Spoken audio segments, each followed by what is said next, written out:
una sesión más del Seminario de Interpretación de Textos en Clase de Derecho y Literatura, que como ustedes saben forma parte del proyecto PAPIME PE 304325, titulado Modelo de Creación Literaria y Elaboración de Textos para la Asignatura de Derecho y Literatura. Esta es la segunda sesión de este seminario a cargo del doctor Jorge Luis Rollero, profesor de la UBA, investigador, filósofo, abogado, mucha trayectoria en torno a los estudios de Derecho y Literatura en América Latina, un referente sin duda de estos estudios. Aquí también tenemos a la doctora Gladys Flores Heredia, una referente también en el Perú. Y vamos nosotros a iniciar con esta sesión, no sin antes agradecer obviamente a las autoridades de la Facultad de Derecho de la UNAM, particularmente a nuestra señora directora, la doctora Sonia Venegas, quien nos permite la cuestión de los espacios y el apoyo invaluable para llevar a cabo este tipo de proyectos. Vamos a quizás hacer alguna brevísima, abuelo de pájaro, consideración sobre lo que se vio en la sesión pasada, para que aquellos que no acudieron puedan tener un contexto mínimo sobre lo que se habló, y quizás decirles que hubo un ejercicio muy interesante sobre un texto de Franz Kafka, poco trabajado, poco frecuentado por los estudiosos, titulado El Nuevo Abogado.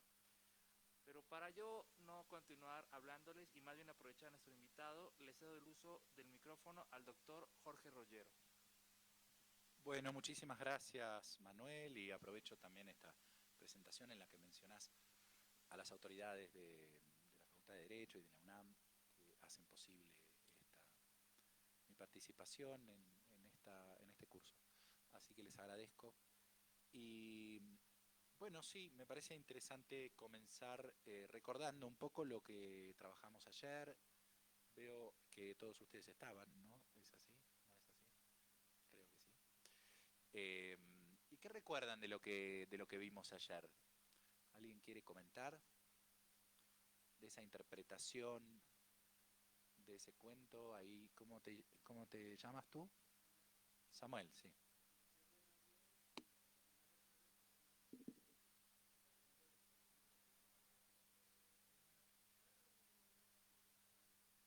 Bucéfalo, sí.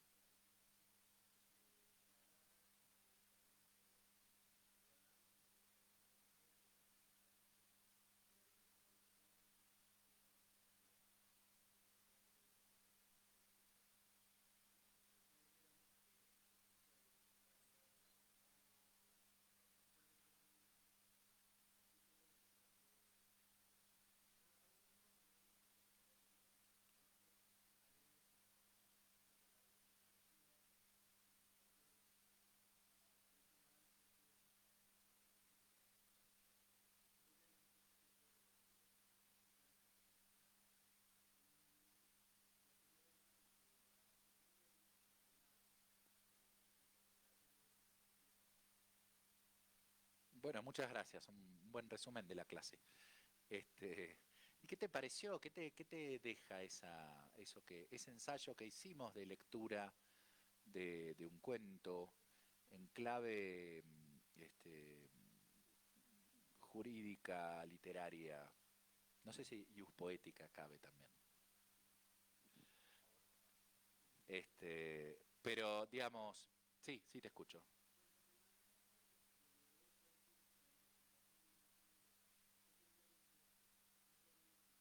Ujú.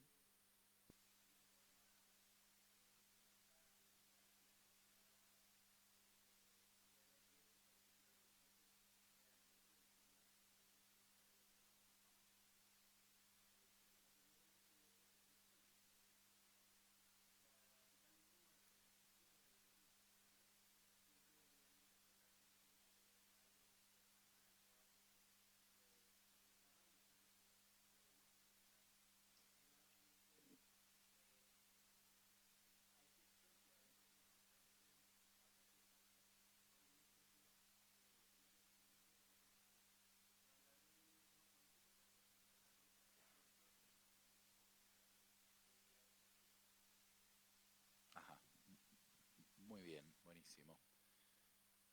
¿Alguien más quiere comentar algo de lo que vimos ayer?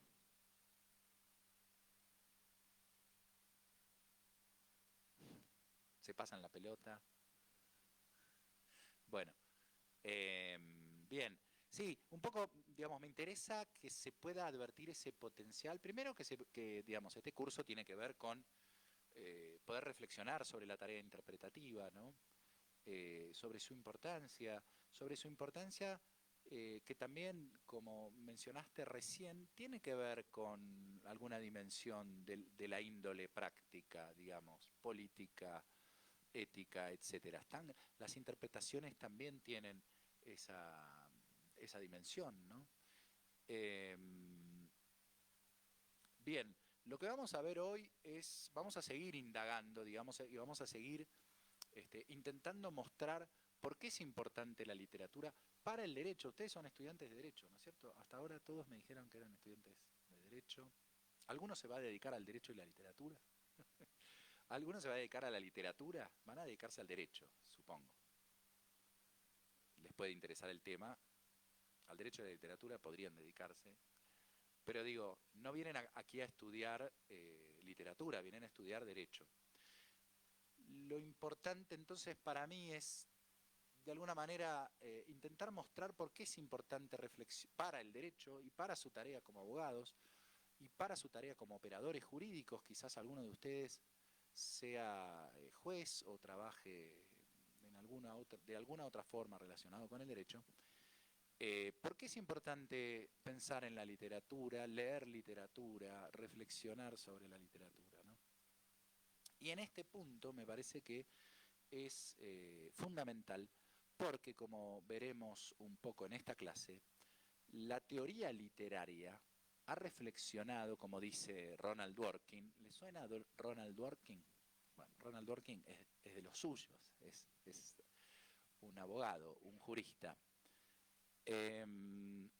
Como él mismo reconoce, el ámbito en el que más se ha reflexionado sobre la interpretación es en el ámbito de la teoría literaria. En el ámbito del derecho se ha reflexionado poco sobre técnicas y sobre la cuestión filosófica que implica la interpretación, ¿no? Se ha reflexionado mucho más en el ámbito de la teoría literaria. Un poco ese es el recorrido que les propongo para hoy, un poquito más teórico quizás que el de ayer, pero veremos un poco algunas de las teorías literarias del siglo XX y por qué han sido importantes y en relación sobre todo con el tema del curso que es la interpretación.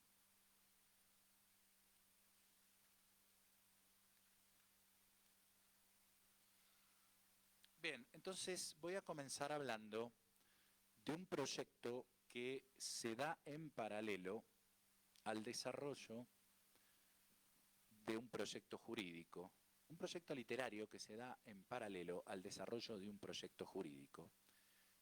El proyecto jurídico es el de Hans Kelsen. ¿Les suena Hans Kelsen? ¿Sí? ¿Quién es Hans Kelsen?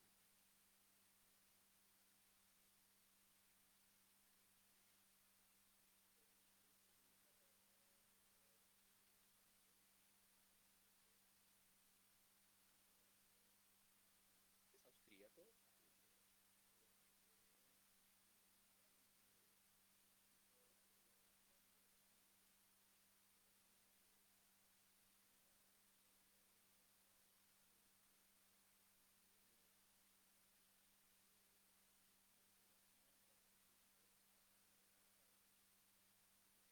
Sí, hay algo de eso.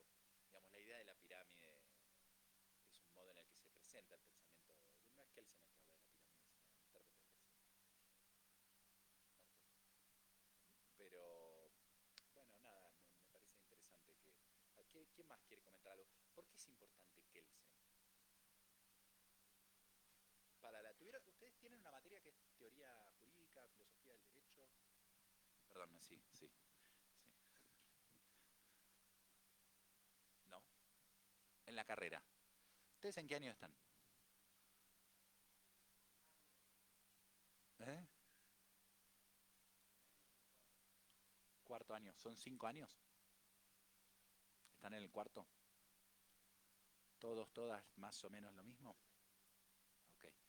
¿Y en la carrera hay alguna materia de teoría jurídica, filosofía del derecho? Sí. ¿Y ahí no vieron Kelsen? Bueno, ¿eh? Ok, no importa. Kelsen es el padre de lo que se conoce como el positivismo jurídico. El positivismo jurídico tenía un objetivo, que era lograr el desarrollo de una ciencia jurídica, ¿sí? Que exista la ciencia jurídica como existe la ciencia política, como existe otras, las demás ciencias, ¿no? Y entonces, lo que él se propone es lograr ese desarrollo y para lo cual es necesario establecer con claridad un objeto, ¿no? Una ciencia tiene que tener un objeto de estudio, ¿no? Bien recortado, bien delimitado. ¿Cuál es el objeto de estudio de la ciencia jurídica? El derecho. ¿Y qué es el derecho?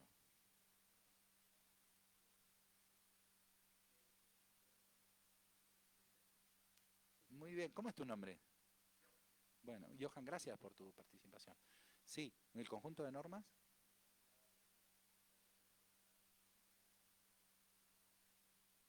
Una definición que te resuena, ¿te parece lógico pensarlo así?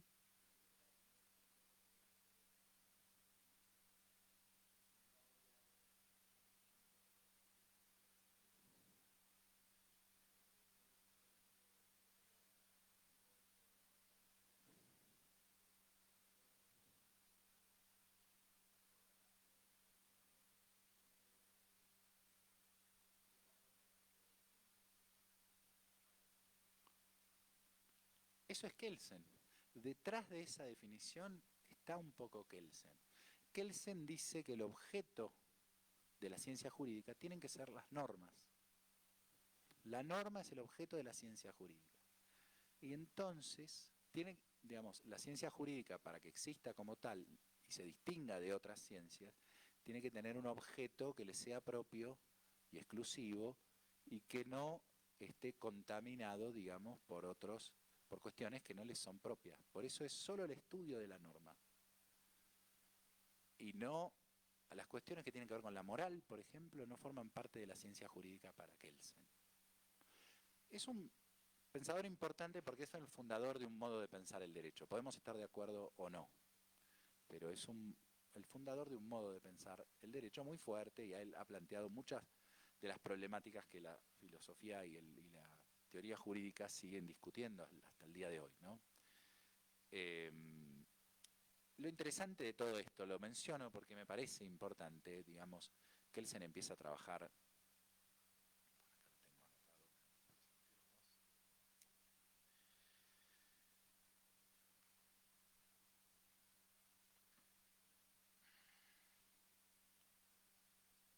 Les quiero dar el dato exacto, creo que lo tengo anotado por acá.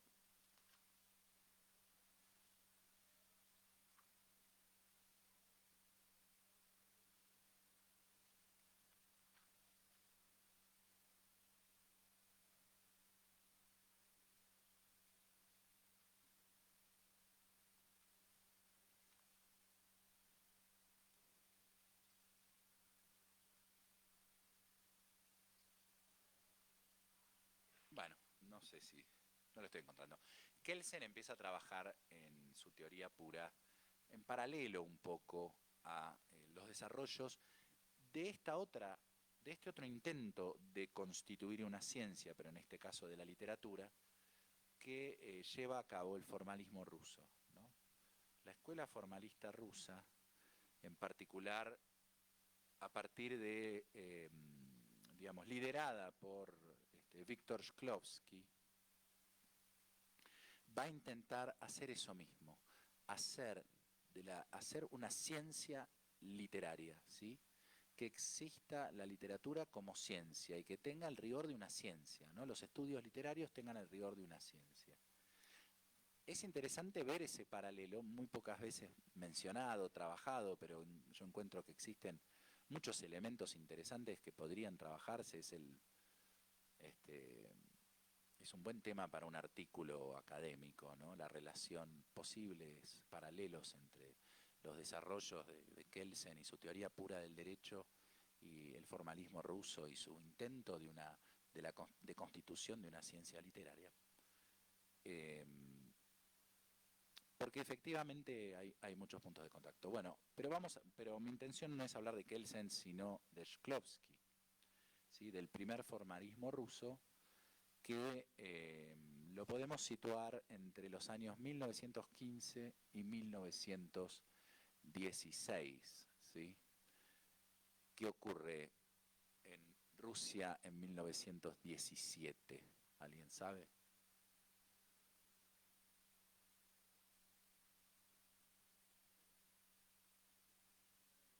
La Revolución Rusa, la Revolución Rusa.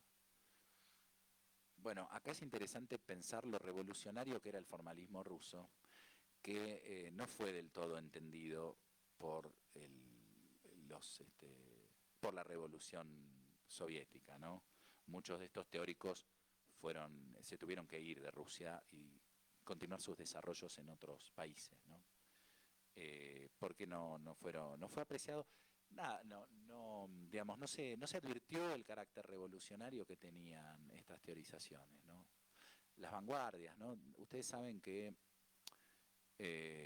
por lo general, bueno, quizás la teoría literaria más interesante de los revolucionarios rusos la escribe Trotsky, pero en todos ellos hay una valoración del realismo como estética en literatura, y piensen que estamos a comienzos del siglo XX y ya tenemos muchas de las vanguardias más interesantes y de las cosas más interesantes que ocurren, digamos, en el siglo XX en términos de desarrollos y de exploración en literatura, en poesía, etcétera, ¿no? Mayakovsky, por ejemplo, en Rusia, el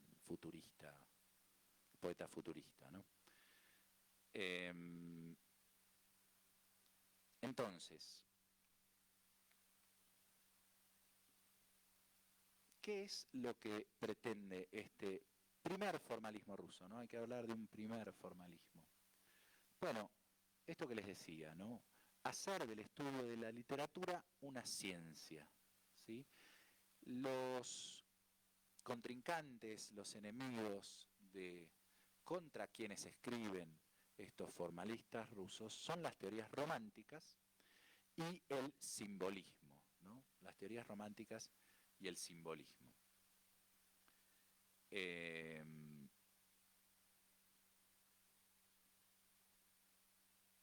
Luego tuvieron también que discutir con ciertas teorías estéticas del marxismo. Insisto que lo que hacían era rescatar como la única estética posible el realismo, ¿no?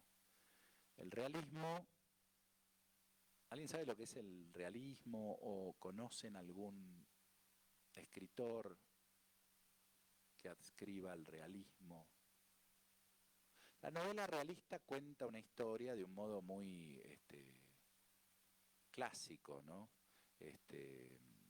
Cronológico. Cuenta el desarrollo de un personaje y sobre todo cuenta el aprendizaje de un personaje, cómo un personaje va cambiando y va aprendiendo cosas a partir de su experiencia, ¿no?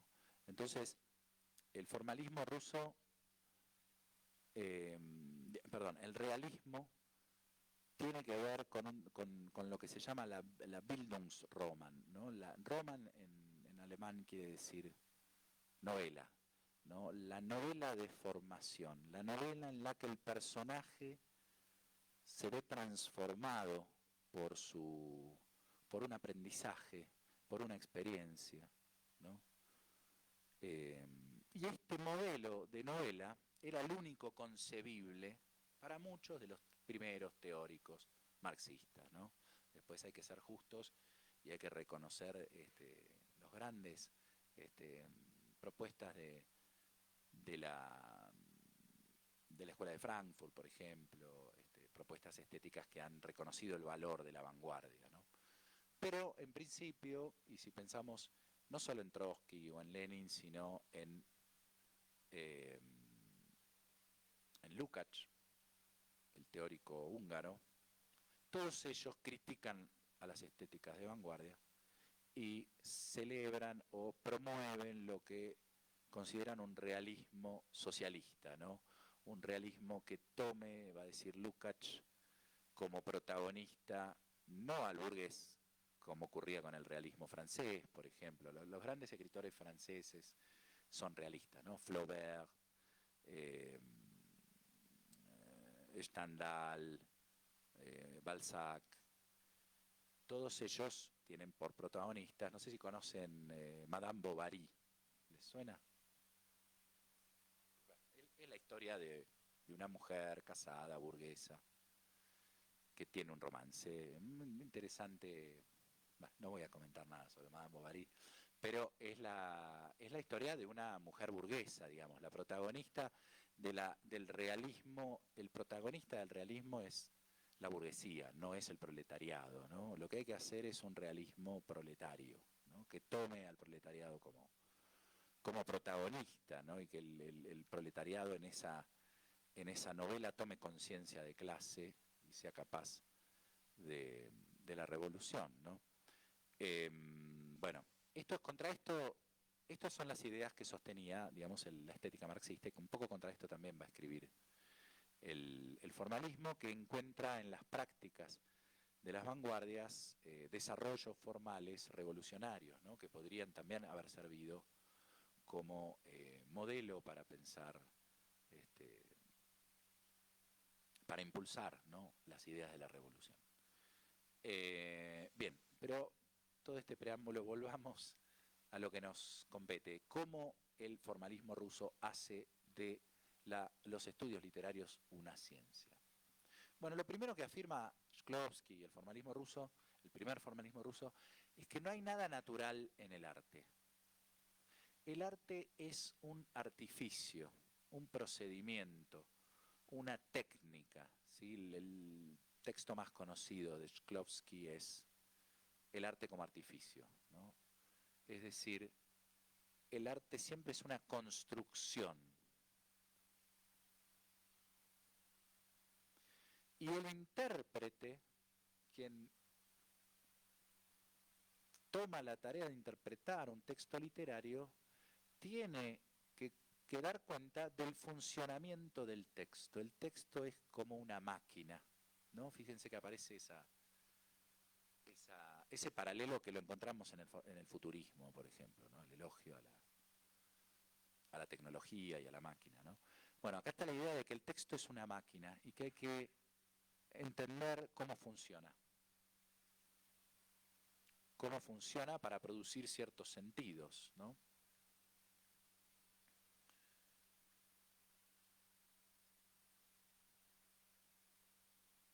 Sí. El artificio. Bueno, ahí está el texto de Shklovsky. Y vamos a hablar un poco de ese texto también, ¿no?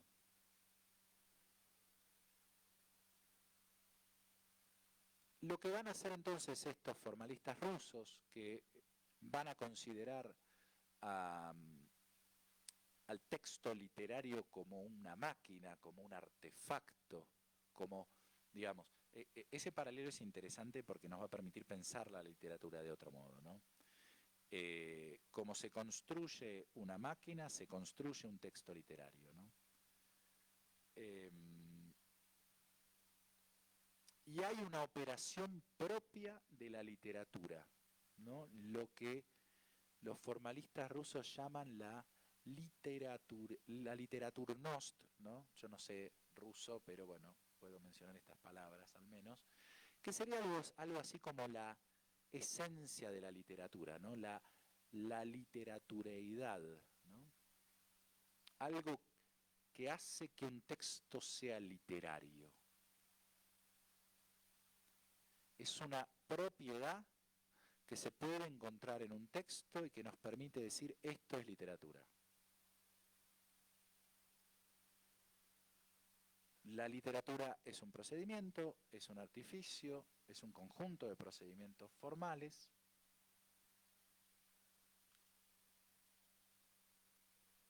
y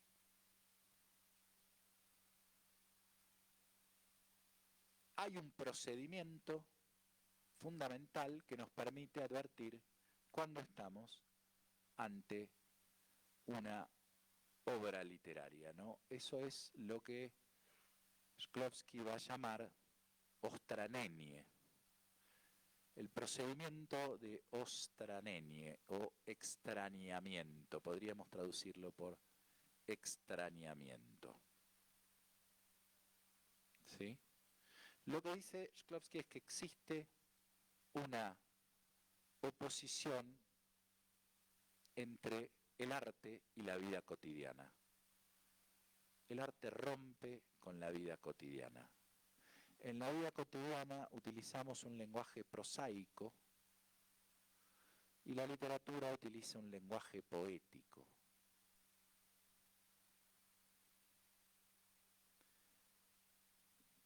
Esto mismo permite también una segunda oposición, que es la oposición entre los procedimientos de automatización propios de la vida cotidiana y la ostranenie como el procedimiento propio de la literatura.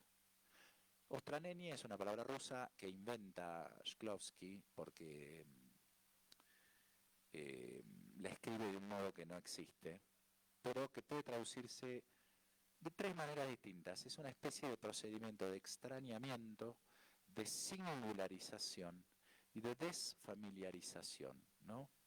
Básicamente lo que hace el extrañamiento es sacarnos del automatismo. En la vida cotidiana nos comportamos de modo automático, ¿no? O automatizamos nuestra percepción, ¿no? No necesitamos detenernos en nada. En la vida cotidiana nuestra percepción está automatizada. Basta con que reconozcamos algo para poder operar en la vida cotidiana. No sé si ustedes se toman el transporte público, probablemente viajen en metro, algunos de ustedes lleguen en metro aquí a la UNAM, ¿es así? Y se tomarán el metro verde, ¿no? Se bajan en Copilco. Bueno, voy aprendiendo. Ustedes para subirse al subte, bueno, obviamente que en el subte es más fácil, ¿no? Pero si fuese un autobús sería más interesante la comparación. Pero ustedes no se detienen a mirar si se están subiendo en el subte correcto. Basta con que vean una rayita verde, ya está. Es una percepción automatizada, no es una percepción que se detenga en un objeto, ¿no? Y eso es así, digamos, ese es el modo en que funciona la percepción en la vida cotidiana. Si nos detuviésemos en todo de un modo particular, bueno, la vida cotidiana sería complicada, ¿no? Entonces todo el tiempo estamos pegando vistazos que permiten reconocer las cosas sin detenernos en ellas. El procedimiento de ostranenie obliga a la percepción a detenerse. La literatura obliga a que nos detengamos, a detener la percepción. ¿Cómo lo hace? Con los recursos literarios, con una metáfora, por ejemplo. Acá tenemos a un poeta, quizás nos pueda ilustrar con alguna poesía bella, algún uso de una metáfora, no sé si quieres. Bueno, justamente hablábamos, no sé por qué salió a colación. Ah, sí, claro, porque ustedes recuerdan, aquellos que escuchen música de rock, este rockero fabuloso que se desarrolló en dictadura en Argentina, Charly García. Charly García tiene un tema que en el estribillo dice algo así, no voy a cantar, pero dice estoy verde, ¿no? Entonces yo le preguntaba a Jorge, si es estoy verde, ¿qué significaba? Y que obviamente hay algo de metafórico en decir estoy verde, que incluso con palabras tan comunes, podría ser triviales, se puede construir la acción poética, ¿no? El acto poético puede activarse y entrar en marcha. Tenemos el caso de García Lorca. García Lorca escribe en El Romancero Gitano poemas fabulosos y uno de esos dice, verde que te quiero verde. verde viento, verde ramas, el barco sobre la mar y el caballo en la montaña. También podría citar a César Vallejo, no muy bien como lo haría la doctora Gladys, pero ese es un ejemplo, querido Jorge. Bueno, muchísimas gracias, un lujo estos, y muy interesante esa relación del verde, ¿no?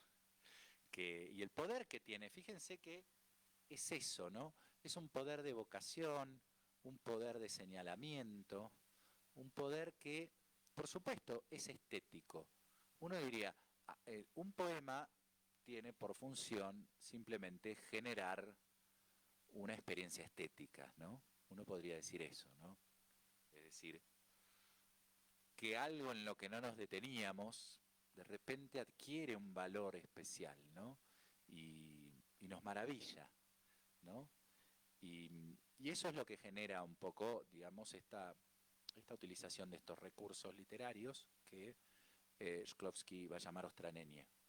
Pero no solo eso, digamos que también es importante entender que en esos recursos hay posibilidades que van más allá de lo estético, ¿no?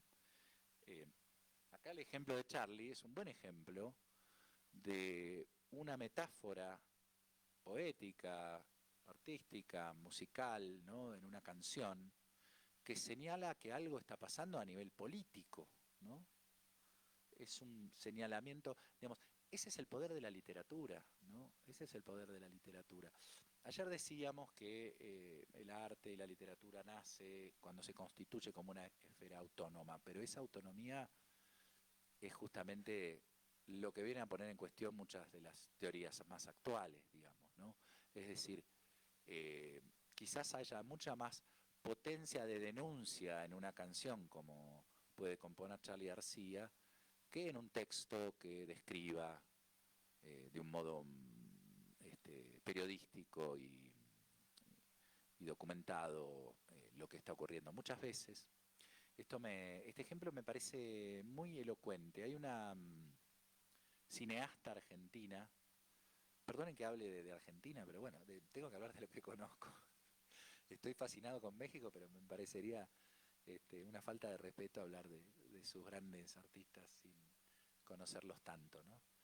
Y escritores, y músicos, y cineastas. Es una maravilla cultural México. Pero hay una cineasta argentina, Lucrecia Martel, quizás hayan oído hablar de ella. Si no oyeron hablar de ella, hay dos películas que tienen que ver hoy a la noche cuando vuelvan.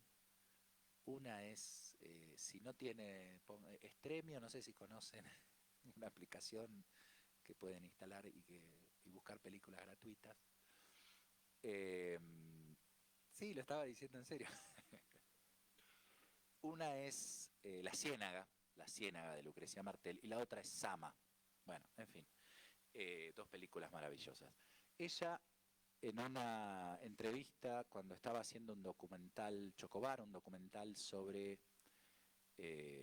un líder de un pueblo originario argentino, que fue asesinado por un terrateniente de esa zona del Chaco. Y esas imágenes están grabadas, están filmadas cuando este hombre dispara, saca su revólver, le dispara y lo mata, ¿no? Eso está filmado.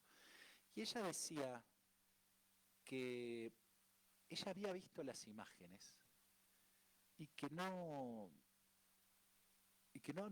habían logrado, no entendía cómo, habiendo visto esas imágenes, no se había conmovido lo suficiente como para comprometerse con esa causa, ¿no? Y por eso ella dice, hay que profundizar en eso, en esas imágenes. Qué lástima que no lo tengo acá porque estaría bueno leerla. Bueno, un videíto de ella. Es una festival de local.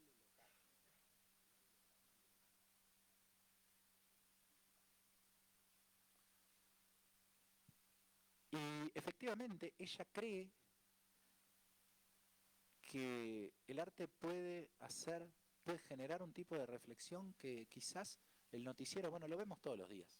por qué leemos las noticias o vemos imágenes y no nos pasa nada? Porque estamos automatizados, diría Shklovsky. Porque nuestra percepción... Sí.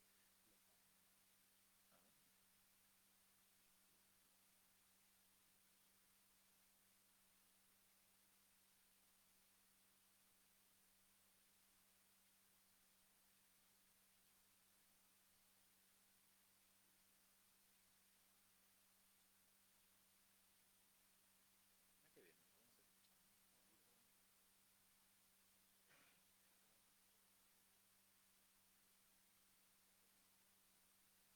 sí, está en inglés. Bueno, cuando lo vi, recordé que ya lo había visto, dice ella. Y pensé, ¿por qué me había olvidado de haber visto estas imágenes tremendas? Y entonces lo volví a ver varias veces, volví a ver estas imágenes varias veces. Y me di cuenta que algo me obligaba a profundizar en esas imágenes.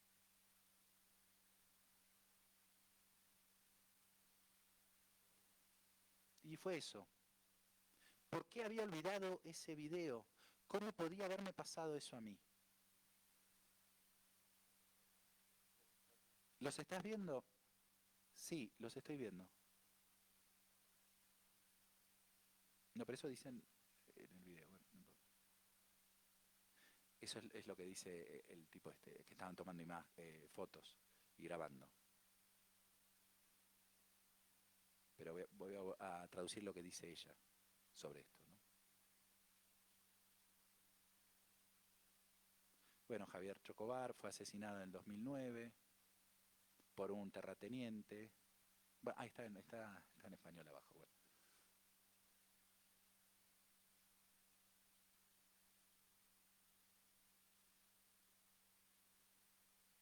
¿Cómo fue ese crimen posible? Dice Lucrecia Martel.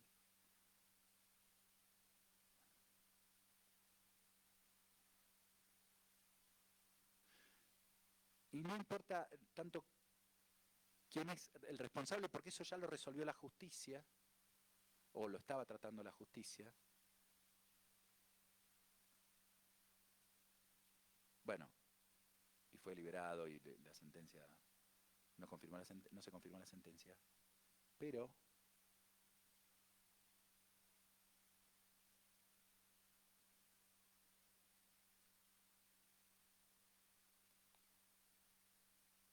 ¿qué es lo que tiene que sucederle a un hombre para que sea asesinado de esa manera?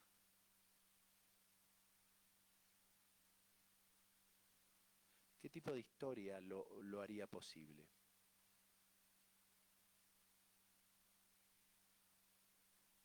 Y no puedo decir nada yo en el nombre de esa comunidad. Por supuesto que simpatizo, que empatizo con ellos, pero sus problemas son diferentes de los míos.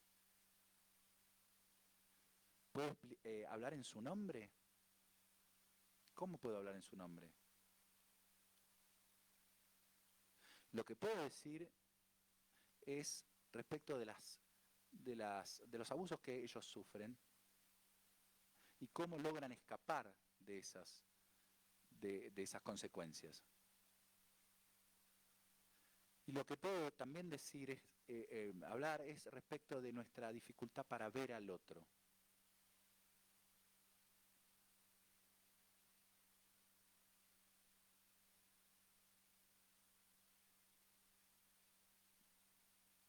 Es un documental que observa en detalle las estructuras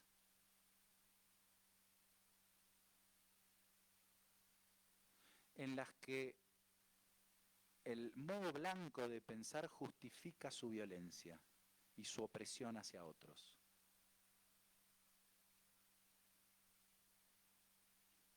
Y qué arbitrario e imprudente es ese ejercicio del poder en el razonamiento blanco.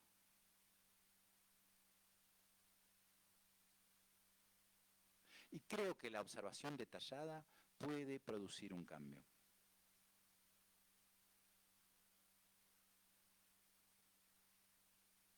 Bueno, disculpe, un poco accidentada mi traducción y demás. Pero la idea es esta misma que yo quiero transmitir con la potencia que tiene la noción de Ostranenie, ¿no? Es decir, hay algo que puede lograr el arte al profundizar en esas imágenes que quizás no logremos simplemente con verlas, ¿no? Y un poco esa era la idea, ¿no? Es decir, nosotros somos capaces de leer y de ver imágenes en los noticieros, no sé si así los llaman ustedes, muy terribles, y no conmovernos para nada, ¿no? Entonces ella dice, ¿cómo yo puedo producir algún tipo de cambio? Bueno, hay que bucear en esas imágenes, hay que profundizar y hay que mostrarlas de otro modo, ¿no? Y ahí están los recursos artísticos que pueden llevarnos a ¿qué? A detener nuestra percepción. Nosotros no nos detenemos, ¿no? No detenemos nuestra percepción, y hay un mandato ético en el detener nuestra percepción, ¿no? Porque incluso esto me lleva, hago un paréntesis en lo que estamos diciendo, a pensar también en la teoría de Levinas, ¿no? Levinas sostiene que algo similar en un sentido, es decir, él dice que nos relacionamos con las cosas en el mundo a partir de una relación objetualizante, ¿no? Cuando conocemos algo, lo transformamos en un objeto. Conocer algo es hacer de eso un objeto. Miro esto, digo, son unos anteojos. Reduzco esto que estoy mirando a una categoría que yo ya conozco, que es el concepto anteojo. Y digo, bueno, anteojo. No hay ningún problema con eso. Así nos manejamos en el mundo. Vamos mirando las cosas y poniendo etiquetas de conceptos, ¿no? Esto es una botellita de agua, esto es una computadora. Perfecto. Ahora, ¿qué pasa cuando nos encontramos con otro ser humano? Hacemos lo mismo muchas veces. Y Levinas pone en cuestión justamente eso, ¿no?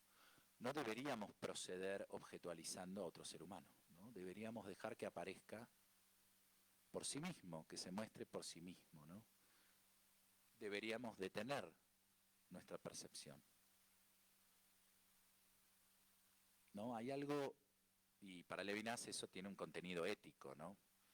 El otro se me presenta como un rostro, dice Levinas, y ese rostro me pide, me demanda que me haga responsable, que no lo trate como un objeto, que detenga mis operaciones objetualizantes y deje que aparezca en su diferencia, en su otredad, ¿no? Para que el otro sea otro no lo tengo que reducir a mi mismidad. Si yo conozco al otro y ya le pongo una etiqueta, lo estoy controlando, digamos, ¿no?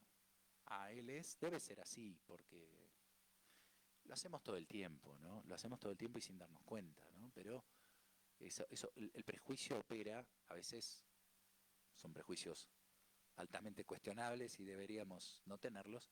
Otras veces son menos graves, pero digamos, estamos todo el tiempo relacionándonos con los demás a partir de impresiones que tienen más que ver con una relación de conocimiento que con una relación ética en la que el otro pueda mostrarse como es, ¿no? Bueno, no quiero igual dar una clase sobre Levinas, simplemente me parece que es interesante ver, y sobre todo porque hemos visto este ejemplo de Lucrecia Martel, cómo ese proceder automatizado de la vida cotidiana también tiene todo este costado cuestionable en términos éticos y políticos. Por otro lado, la vida cotidiana sería imposible si todo el tiempo nos estuviésemos deteniendo ante todo y observándolos en sus dimensiones estéticas y éticas y políticas y demás, ¿no? Y en sus infinitas posibilidades de manifestación, ¿no? Bien, bueno, voy a volver un poco a las ideas del formalismo ruso.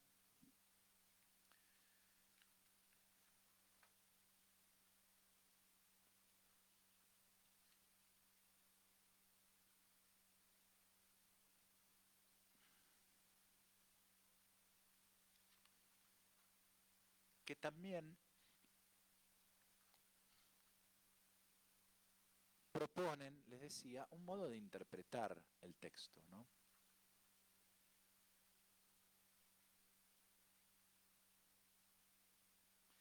Y una primera reflexión que propone el formalismo ruso es distinguir entre el argumento y la trama, ¿no?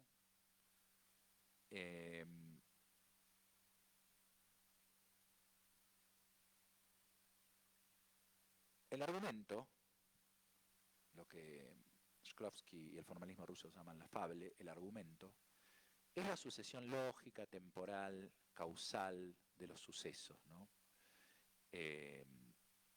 Podríamos hablar de contenidos, son los hechos, pero son los hechos previos a su formalización y al modo en que son presentados en una trama, ¿no? Ustedes habrán visto que hay películas que empiezan por el final. ¿Cómo puede ser que empiecen por el final?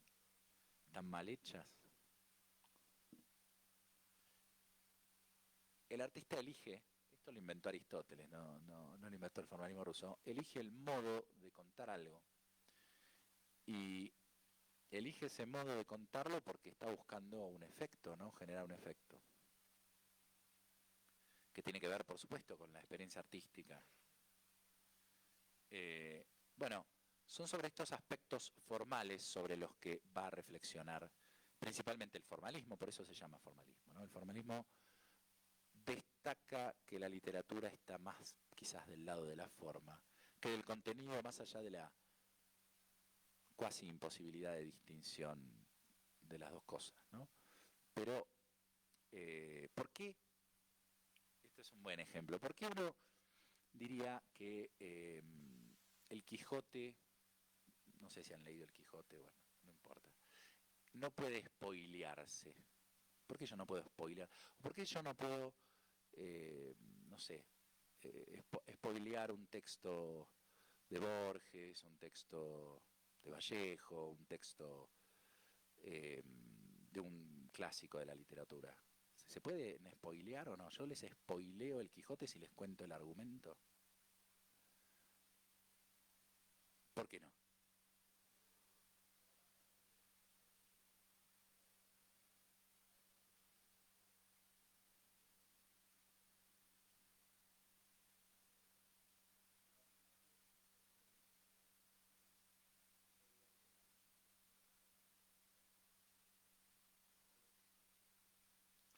Eh, sí, digamos, spoilear en el sentido de no me dan ganas de ver la serie tal si vos me contás que al final va a ocurrir esto, ¿no? O que, no sé si vieron una serie terrible en Netflix que contaba... ¿Cuál es? ¿Cuál? Una que contaba un hecho que ocurría en un secundario en Estados Unidos, que mataban a una chica porque le habían hecho... ¿Cómo? Sí, ¿no?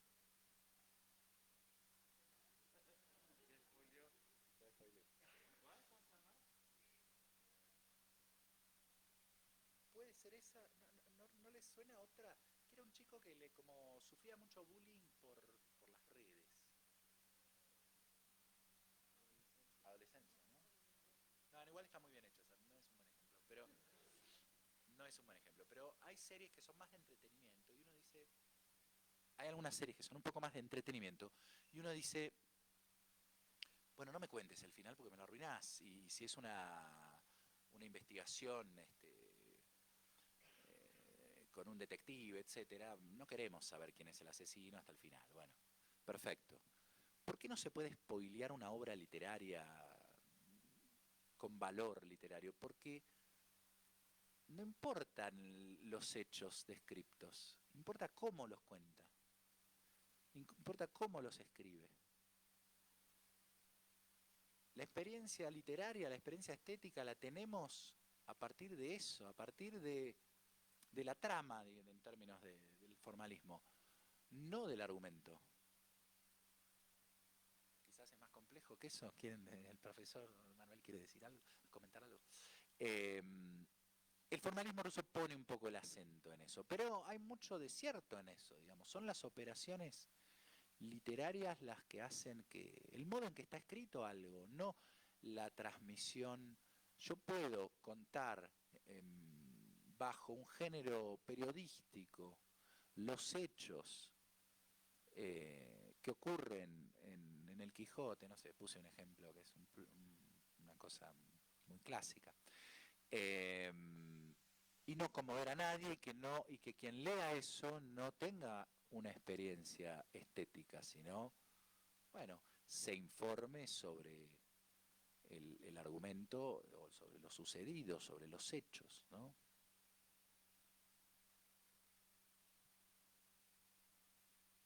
Sí, por favor. Gracias, profesor. Pues muy interesante también. Recuerden la dinámica que comentó el doctor al inicio para que ustedes también participen. Yo quería comentar al respecto de esto, ¿no? Que es muy interesante, ¿no? Que implica dónde radica, ¿no? La dimensión literaria o la clave literaria de algo. Y se me viene a la mente estos subgéneros literarios que fueron desarrollándose pensando en tratar de escribir o pensar lo literario desde la no ficción, ¿no? Entonces, por ejemplo, en inglés la novela de no ficción, Truman Capote, ¿no? En América Latina la novela Testimonio, y por cierto, Rodolfo Walsh, Operación Masacre, ¿no? Entonces, pues sería interesante saber qué opinas de eso, ¿no? Particularmente. Bueno, redoblaste la apuesta con esos ejemplos. Sí, efectivamente, ¿no? Hay una complejidad de la cuestión. Pero de todos modos, me parece que hay una disposición, hay un acento en la forma que permanece, ¿no? Aun cuando la forma sea copiar o valerse de registros que no son los propios de la literatura, ¿no? Quizás.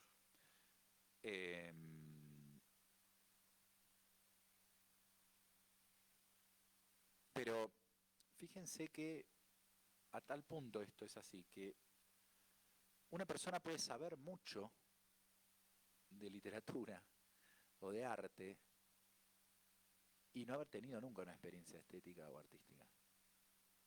Porque uno puede informarse. Yo puedo saber el contenido de las obras clave. ¿Leíste El Quijote? Sí, claro, es la historia de tal cosa y tal otra, ¿no? Y puedo contar y contar y contar y tener mucha información.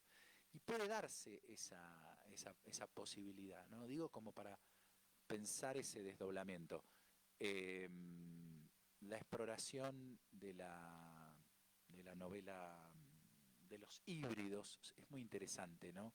Hay una profesora argentina, Annie Cluy, que trabaja estas cuestiones de los híbridos en la literatura, ¿no? Cómo hay textos que son híbridos y algunos de esos textos son fundacionales en una literatura.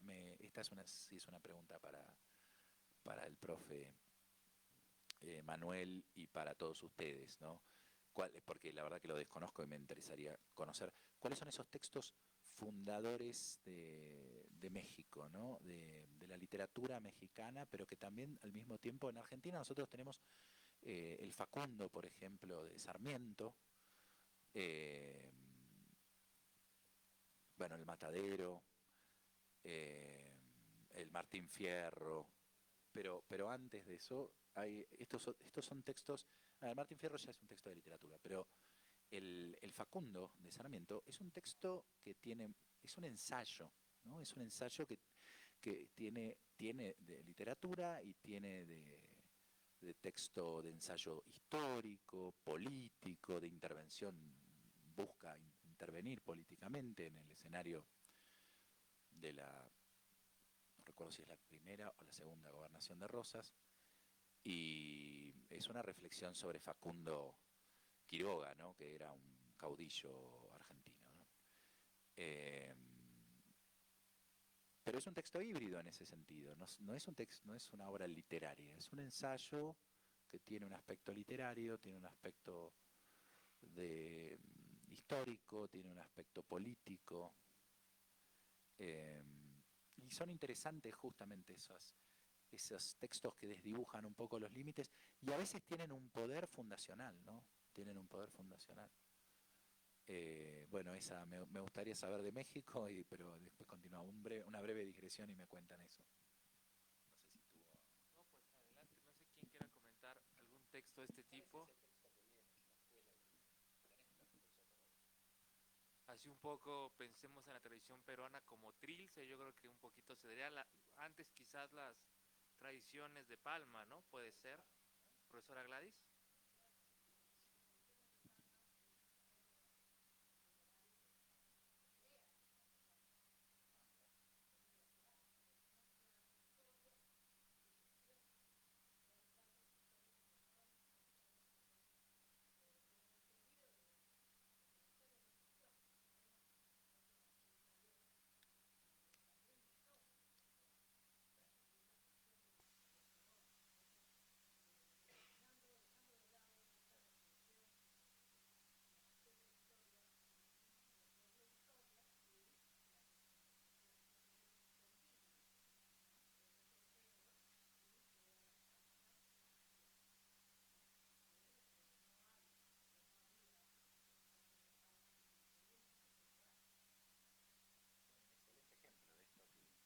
Es un excelente ejemplo de esto que quería mencionar, ¿no?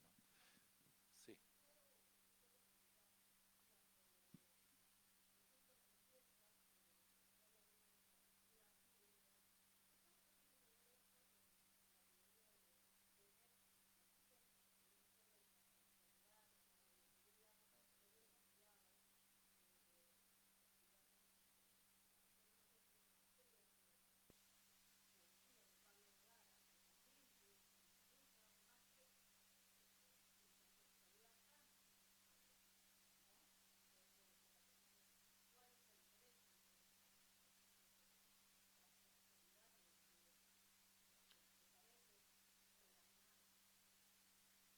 Sí, me parece que, bueno, nada, la pregunta es muy buena y no sé si voy a poder satisfacer con mi respuesta a la... pero me parece que hay momentos, hay textos híbridos que son más deliberados y textos que han sido escritos de un modo, digamos, cuando Sarmiento escribe el Facundo, él busca hacer digamos, que su texto fuera una intervención política, ¿no? Rosas lee el Sarmiento y dice, quiero a alguien que escriba defendiéndome a mí como escribe este hombre, por favor. O sea, eh, advierte el valor, ¿no? Rosas era la mezcla de la civilización y la barbarie, ¿no? La perfecta combinación, decía. Facundo era la barbarie en estado puro, Facundo Quiroga. Rosas era inteligente y según, digamos, esta descripción. Que también no me voy a meter en la crítica que se le puede hacer, ¿no? Ahí abrimos todo un universo respecto de qué se entiende por civilización y qué estaba proponiendo Sarmiento, más allá de eso, ¿no? Digo, él quería intervenir políticamente y ahí mezcló géneros eh, sin que haya una intención, me parece, de explorar, ¿no? Como la hay en algunos textos que buscan la exploración. Me parece que claramente Truman Capote o Rodolfo Walsh en Argentina buscaban una experimentación literaria, ¿no? Ver hasta qué punto podemos eh, ficcionalizar una realidad, ¿no? Eh, civilización y barbarie, porque es ambas cosas, ¿no? Eh, bueno, pero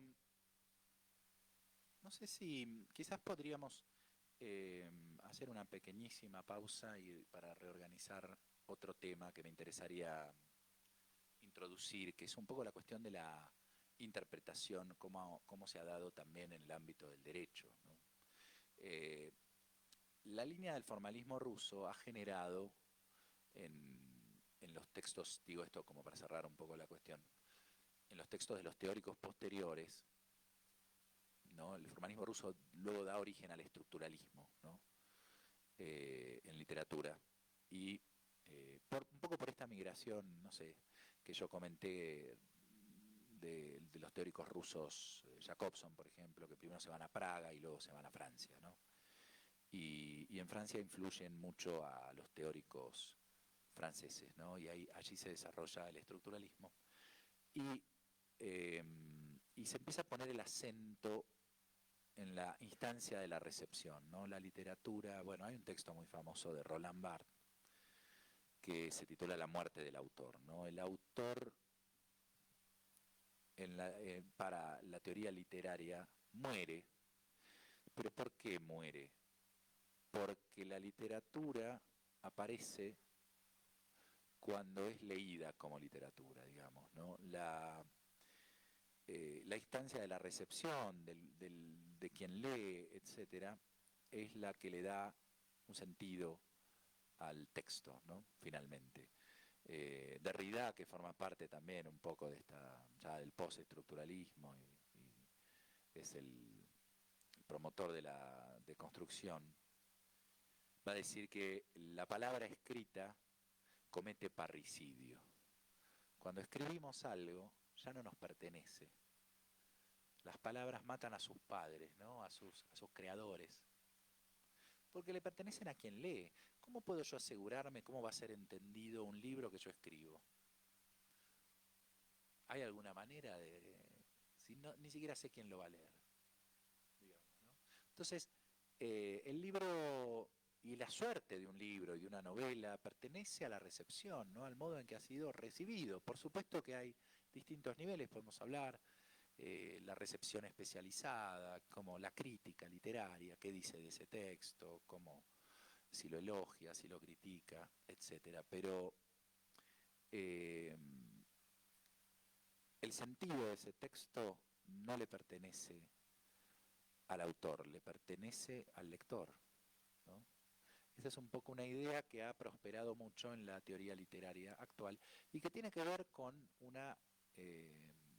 una teoría de la interpretación, ¿no? Es un énfasis puesto no tanto en buscar qué quiso decir el autor, sino qué puede decir un texto. Parece que esa distinción es interesante, yo se la robo a Mariano Peñalver. Lo importante no es el querer decir, sino el poder decir de un texto, ¿no? El poder, las posibilidades que tengan las palabras que allí han sido escritas. No qué quiso decir el autor con esas palabras, porque muchas veces lo que quiso decir hasta es poco interesante. Y dijo mucho más, y muchas veces decimos mucho más de lo que queremos decir. Por supuesto, bueno, acá hay que, pero entonces la comunicación es imposible, digamos, no, estamos hablando de, principalmente, además de un texto literario, y de su interpretación, y de la problemática de la interpretación que vamos a intentar trasladar al ámbito del derecho, respecto de su capacidad de responder a problemas de ese contexto y de esa realidad, ¿no? ¿Qué sentido tiene interpretar la ley? ¿Para qué interpretamos una ley? Para responder a un problema actual, a un problema que ocurre en este momento, no en el momento en que fue escrita la ley.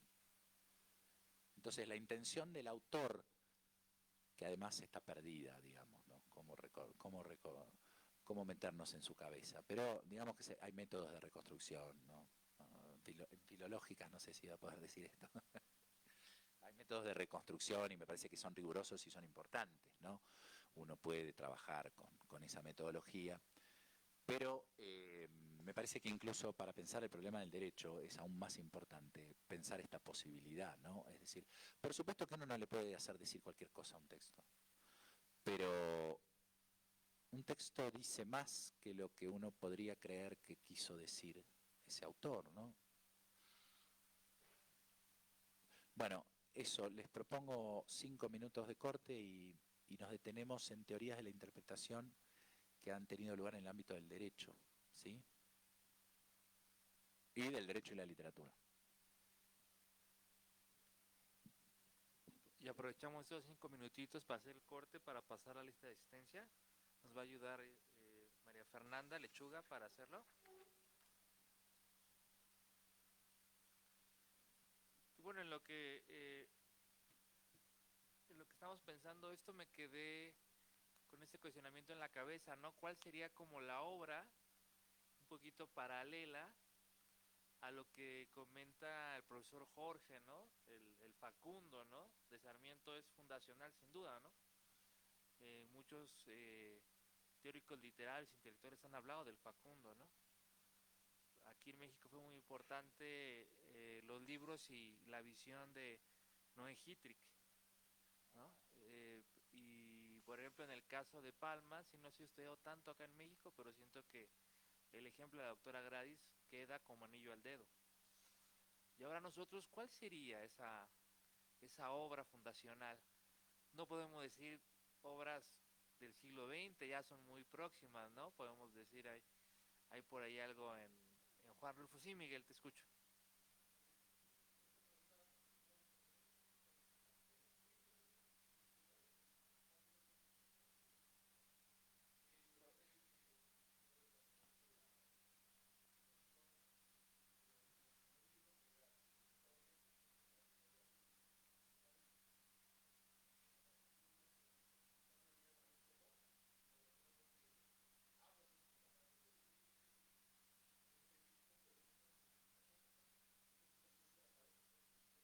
Exacto, ese es el que yo iba a decir. Muy bien, Miguel.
Claro, muy interesante esto que dices. Bueno, también un poco para redondear lo que comentaba el profesor Rollero, pues sí son textos fundacionales, pero que también que tengan esta característica de hibridez, que de una otra manera se apropien o exista una codigofagia, si llamamos un término más técnico y se quiere más ad hoc a ciertos autores.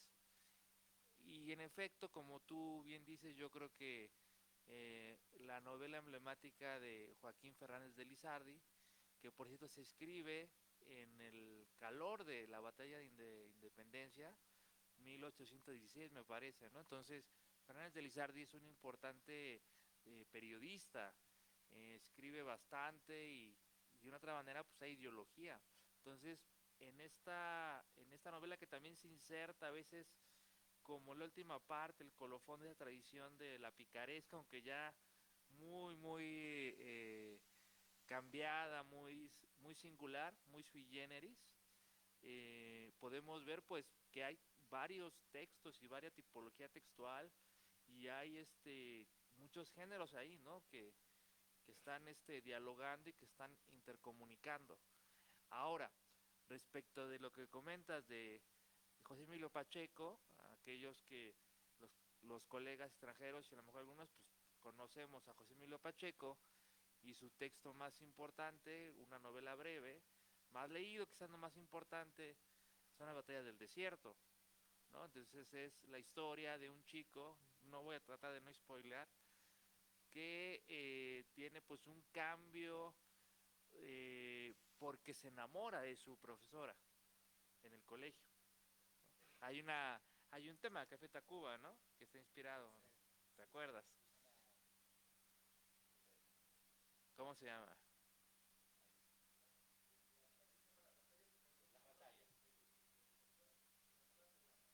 Ah, sí, sí, sí, perdón, tienes toda la razón, discúlpame, sí.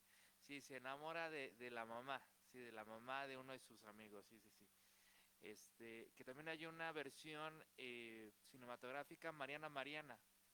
Este, bueno, pero en ese caso no me parece tan disruptiva formalmente ese texto de Pacheco. Quizás sea más disruptiva esta otra novela breve que es Morirás lejos.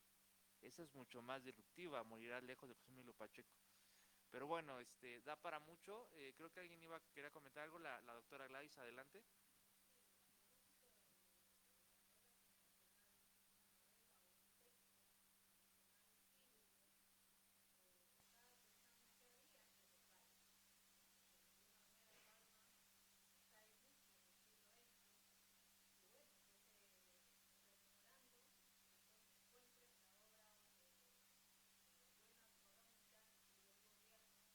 Claro, como Poma Ayala, ¿cómo no?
Sí, sí, totalmente,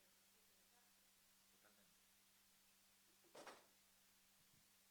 Bueno, muchas gracias por todos esos aportes. Una maravilla. Tengo que tomar nota de todo esto. Eh, bueno, no, pero lo que me resulta también interesante es la falta de prejuicio respecto de esa hibridación, ¿no? Que la absoluta libertad con la que se escribe y el poder que terminan teniendo esos textos como, porque bueno, en el caso del Facundo hay que decir que fue un texto que influyó en la constitución de la nación argentina, digamos, ¿no? Son textos que tienen un peso, no que van, no solo inventan la literatura de alguna manera, sino también el modo de ser, en algún sentido, ¿no? Obviamente que pero están pensando el contrato social de ese país emergente, digamos, naciente, ¿no? Bueno, eh, les propongo entonces eso, ¿te parece? No sé cuánto tiempo tenemos. Bueno, perfecto. Voy a hacer una breve reseña de ya que el curso es sobre la interpretación, de las teorías de la interpretación que ha habido en el ámbito del derecho, ¿sí? Eh, bueno, básicamente hay diversas distinciones. Hart, a quien deben conocer seguramente, propone dos tipos de interpretación que se han dado en el ámbito del derecho, las formalistas y las escépticas, ¿no? Bueno, ha recibido otros nombres, no importa, vamos a tomar la clasificación de Hart, pero tenemos teorías formalistas y teorías escépticas respecto a la interpretación. En el primer caso, respecto a las teorías formalistas, sostienen básicamente que la tarea de interpretación es una tarea de conocimiento eh, y que existe, que una verdadera interpretación es la interpretación que encuentra una única respuesta, ¿no? Eh, la caracterización quizás más extrema de esta escuela es la escuela de la exégesis francesa, ¿no? La escuela de la exégesis francesa es el positivismo más radical, ¿no? Más extremo. Es el positivismo que le niega todo valor de derecho a la costumbre y a toda regla que no sea sancionada y enunciada de forma positiva por el Estado, ¿no? Pero no solo eso, se le niega al juez toda capacidad creadora de derecho, ¿sí? Esa es la escuela de la exégesis francesa, ¿no?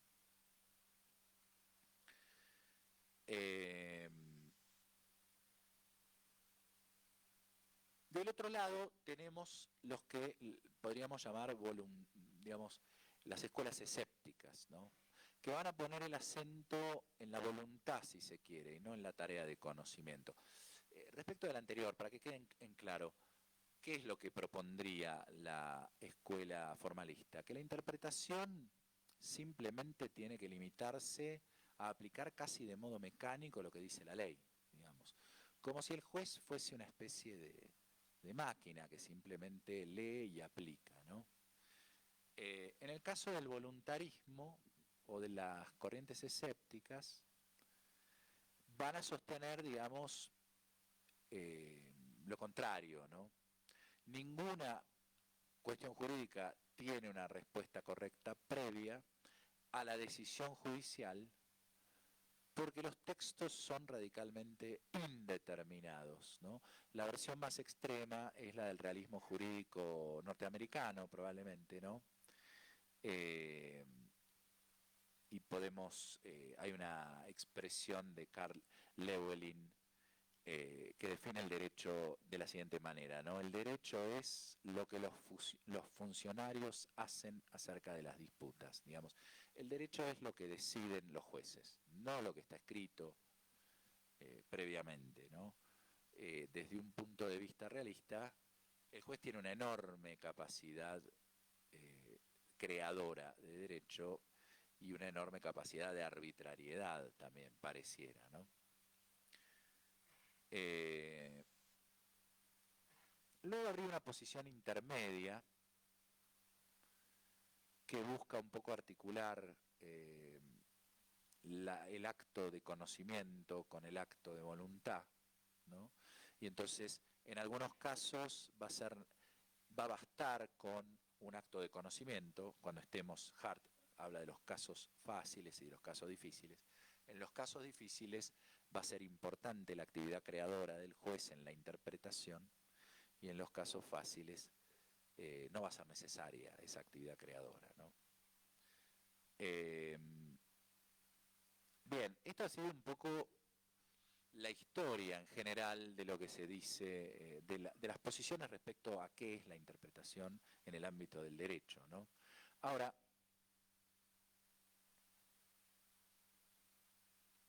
también tenemos, y esto es lo interesante, algunos casos que han intentado articular ambos actos y han dicho que la interpretación es siempre un acto de conocimiento y de voluntad, ¿sí?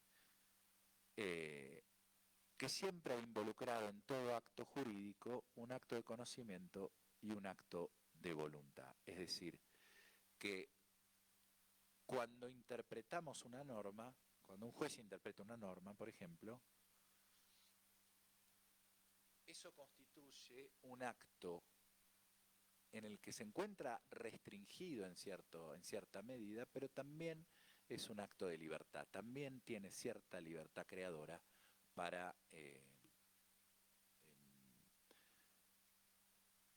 traducir algo del orden de su voluntad, ¿no? Bueno, ¿quién es el primero que dice esto? Y esto es lo llamativo, es Kelsen. A pesar de ser un filósofo, bueno, el filósofo del derecho positivista, el positivismo de Kelsen no es el de la exégesis francesa, ha sido el que ha propuesto esta sofisticación en la teoría de la interpretación, ¿no?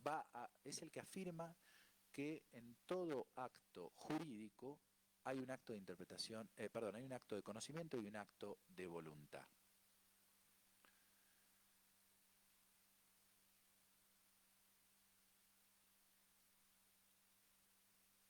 ¿Por qué esto es así? Porque la norma, cito a Kelsen, ¿sí?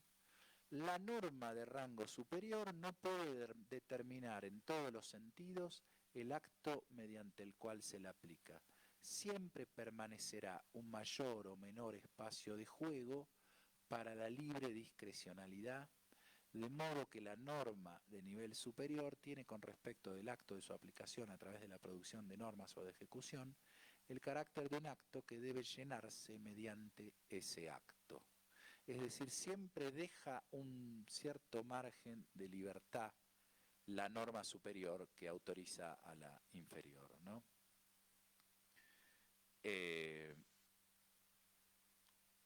Ejemplo muy sencillo, ¿no? En nuestro Código Penal, el delito de homicidio se pena con un rango, ¿no? El código prevé un rango de 5 a 25, de 8 a 25 años. No sé si es así también en México o en Perú. No es lo mismo condenar a alguien a 8 años de prisión que condenarlo a 25, ¿no? Entonces, y esa discrecionalidad la tiene el juez, está en manos del juez. La ley no le dice exactamente, porque por supuesto la ley es general y el juez tiene que determinar en un caso concreto, ¿no? Por poner un ejemplo, a eso se está refiriendo Kelsen, ¿no? Ese juez va a ejecutar un acto de conocimiento, va a tener que conocer lo que dice la ley. La ley, el Código Penal, no recuerdo el artículo, dice que se penará el delito de homicidio con prisión de 8 a 25 años, no sé exactamente cómo es la redacción.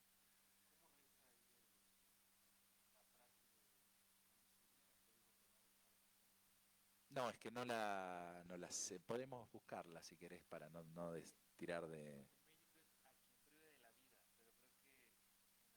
No, yo creo que es a quien cometa homicidio porque después está tipificado en qué consiste. Pero podríamos buscarlo. Bueno, en fin, lo que está señalando es que hay un acto de conocimiento y un acto de voluntad. Va a depender de la voluntad, por supuesto, el juez tiene no solo que conocer la ley, también tiene que conocer los hechos, tiene que conocer los atenuantes, tiene que conocer los antecedentes, tiene que conocer la jurisprudencia y tiene que decidir desde su voluntad qué pena va a aplicar, ¿no? Y si lo va a encontrar culpable y qué pena va a aplicar. Entonces, esto es lo que afirma Kelsen.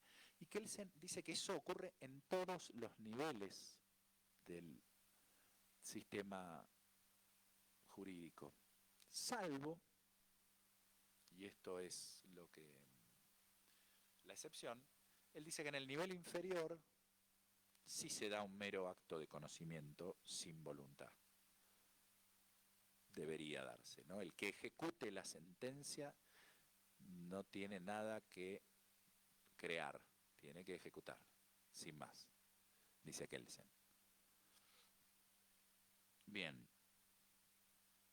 El segundo aporte interesante de Kelsen para esta problemática de pensar la interpretación como un acto complejo en el que se articula un acto de conocimiento y un acto de voluntad. El segundo aporte de Kelsen es que él sostiene que es imposible establecer una única interpretación válida, que existe un margen de indeterminación y que no existe ningún método según el cual se pueda sostener que una interpretación de una norma es la correcta. Esto lo dice Kelsen, ¿eh? Son sus palabras. Y lo voy a citar.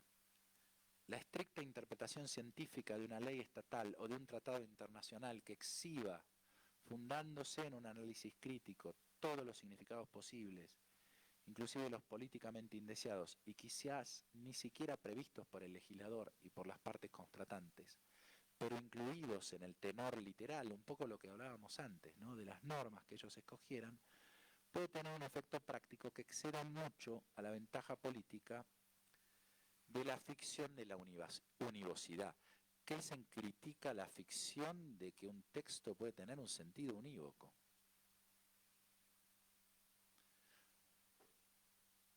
Eindeutigkeitsfiktion, dice Kelsen en alemán, la ficción de la